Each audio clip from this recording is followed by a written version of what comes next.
Welcome to North Dakota. Welcome to North Dakota today. We are live from Target Field, and I got my crew here. Man, what a great day. I'm Chris Berg. We're here with our special guest, Kyle Emanuel. I still got it a little bit, You Chris. do, I mean, you got great hands. Great to have you with us. Yes, thank you. Thanks for having me. It's been a while. It's good to be back, always. They've been playing a little bit of football here at the baseball field. It's so awesome. Target Field is an amazing field, beautiful facility. If you've been to a Twins game, you know how amazing it is here, but it's a lot different when you look at the field this morning. It's a lot different, and Kyle and I were talking about this, and he can speak to it very well. But one of the things that was fascinating that you and I were talking about, Kyle, is along one of the hash marks.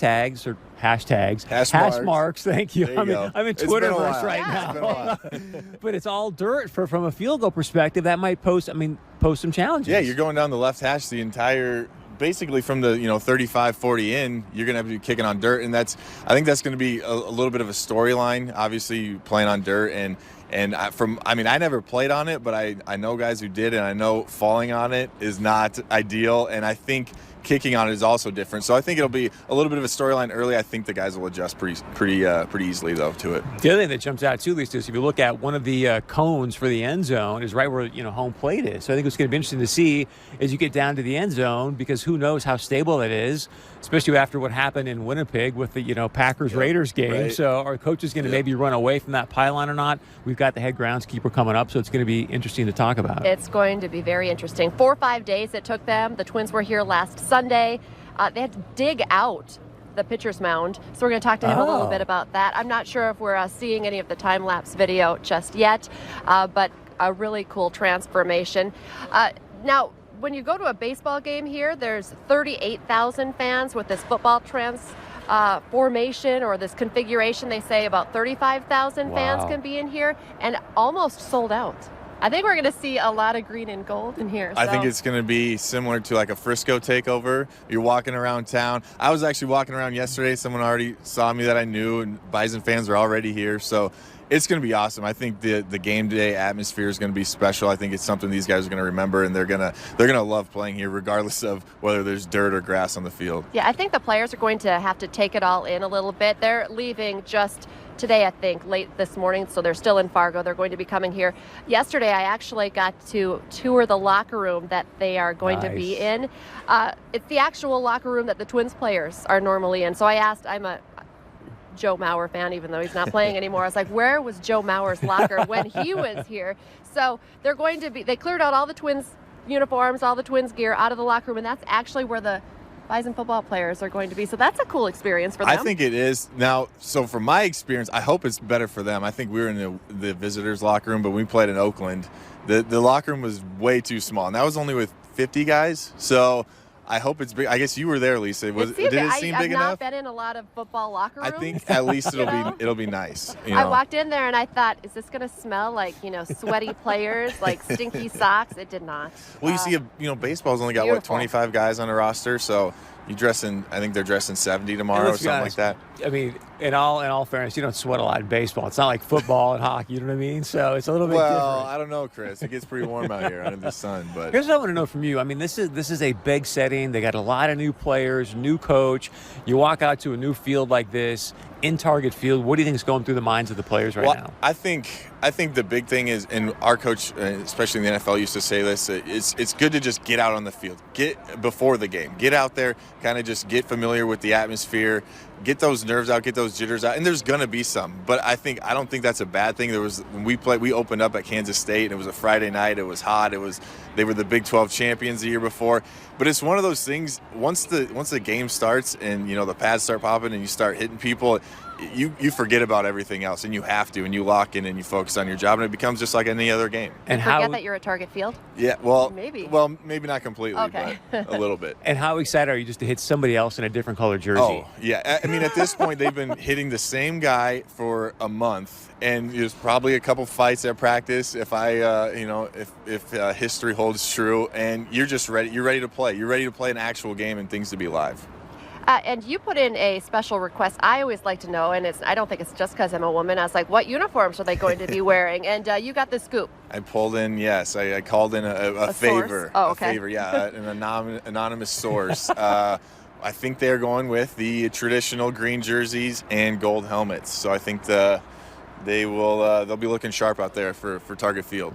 And I know this year, I think we have a picture of it. There's a new patch that everyone will have on. It's 150 years of college football. So that's pretty cool, too, something different. I know we were asking if they're going to wear the green Harvest Bowl helmets, but no, not this. Not this year. Not this time. Not today. This time. But yeah, I think it is pretty cool that I think the NFL is celebrating 100 years as well, 100 seasons.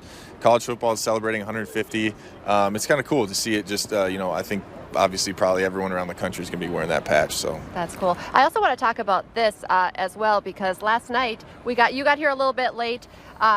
We got here a little bit early. We had dinner with an old former teammate of yours. Yeah, we had breakfast for dinner at the breakfast bar owned by my old teammate and I guess former, but hopefully again pro Bison, Marcus Williams. So that was awesome. I don't know how do you think it was? I loved it. Okay, so plus breakfast bar is just like a couple blocks down the street from Target Field here. So we were talking to Marcus, and we're going to have him on the show a little bit later. How do you get from being pro football to being a business owner? He's going to talk about that a little bit later, but we had quite the spread. My favorite was the lobster mac and cheese. Ooh. We also had lobster toast. What did you have? Wow. Well, that was an appetizer, so I had that as well. I had the chicken and waffles, which was delicious. Nice. A little, like I said, breakfast for dinner. So we had a whole spread. It was awesome. A very nice spread. We did eat very well.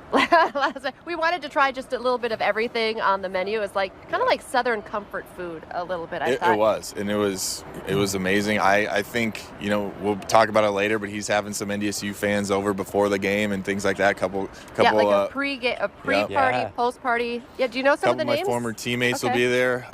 There was a lot of them. I don't want to miss anyone. I think Ryan Smith was going to be there. He's a fan Warren favorite. Holloway, Matt Veldman, Marcus Williams will be there, I believe. So get down there. Marcus said too he has a role here at the game as well, doesn't he? Yeah, I don't. Is that a surprise? Probably not. We're not supposed to probably give that away? You give it away. Then okay, I'll give it away. Yeah, I heard he is going to be doing the coin toss for the game. Nice.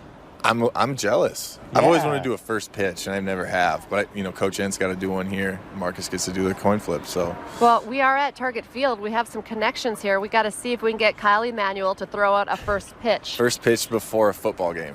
Right? Right, before a football game. Before this game. The Twins are going to be back here next Friday, I believe. So, and kind of back to this amazing field, and we're not going to get to talk to the Twins president, but I know they did say if he was concerned at all that the field would not be back in perfect shape for the Twins, that he wouldn't have said yes to this game. So he has no worries at all. He's completely convinced that after we play football here, that they'll be able to 4 or 5 days get it right back into beautiful Well, we're going to talk later in the show with one of the executives for the Twins organization about how this all came about. Right. And one of the things to give a shout out to David St. Peter, the president of the Twins. He was born in Bismarck, went to UND. So for the Bison fans out there, I thought this was pretty sweet walking in today. They've got a big Bison logo right at midfield for you. So it's going to have a very hometown feel, even though you're in the middle of, Twin Stadium, Target Field, and knowing that a president of the Twins is from North Dakota, I think that's kind of special. So many cool things about this whole weekend right here. And I want to talk, I guess, a little bit as well. New head coach. He's not a new face, but we talked a little bit in the past. Yep. You had the transition from Coach Bowl to Coach Klieman. Now we're talking, Klieman to Entz.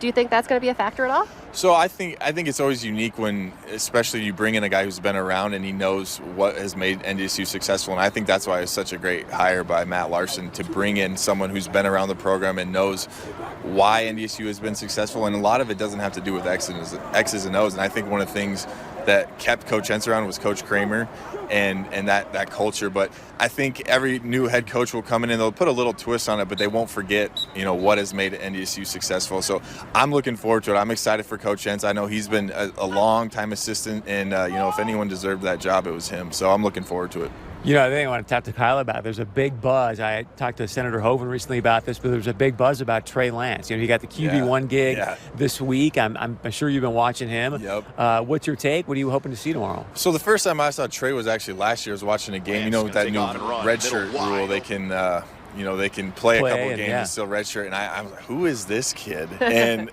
he just jumped out on the screen. I think and then I got to see him, and went to a couple practices and got to see him. I think he has all the tools you want as a quarterback. He's big, he can run, he kind of just flicks the ball and it just flies downfield. He has an incredible arm. So I think the big thing for him is just kind of getting some easy throws in early, getting comfortable, and just try not to make this stage too big. And I don't think it will. He got to play in the Fargo Dome last year, which I think was, a really valuable experience. One of the things I've always wanted to ask you, because you always had code green and such a great defense. When you're a QB and you got a great defense, you're in a good field position, you feel like you can take some risks as a quarterback because of that.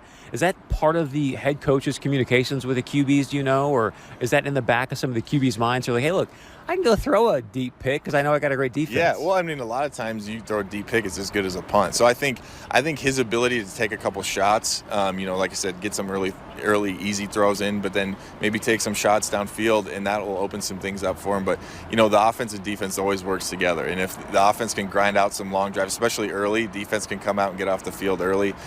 That's key, and that's kind of what the formula has been for the Bison.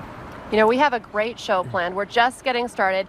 We have Dr. Pyatt, Team Doctor, on the way. We have someone from NDSU Marketing to talk about what fans need to know, what time you can come in to the field tomorrow, the pregame concert. We're going to be talking to a Twins executive. We're going to be talking to Marcus as well about the breakfast bar. So we'd be remiss if we didn't say one thing more about the Twinkies as well. The Twins, first place in the AL Central Division. Also, I think it was just last night, they ended up breaking the record for the most. They've got a Bomba counter right over here, the most home runs and away games this year. They're going to break the all-time record. So it's a great year for the Twins as well. So it's kind of got a buzz around the entire city. It's fun. Okay, stay with us. Coming up next, though, we're going to be talking to the head groundskeeper here at Target Field and talk about this amazing transformation. Stay with us. We're live from Target Field.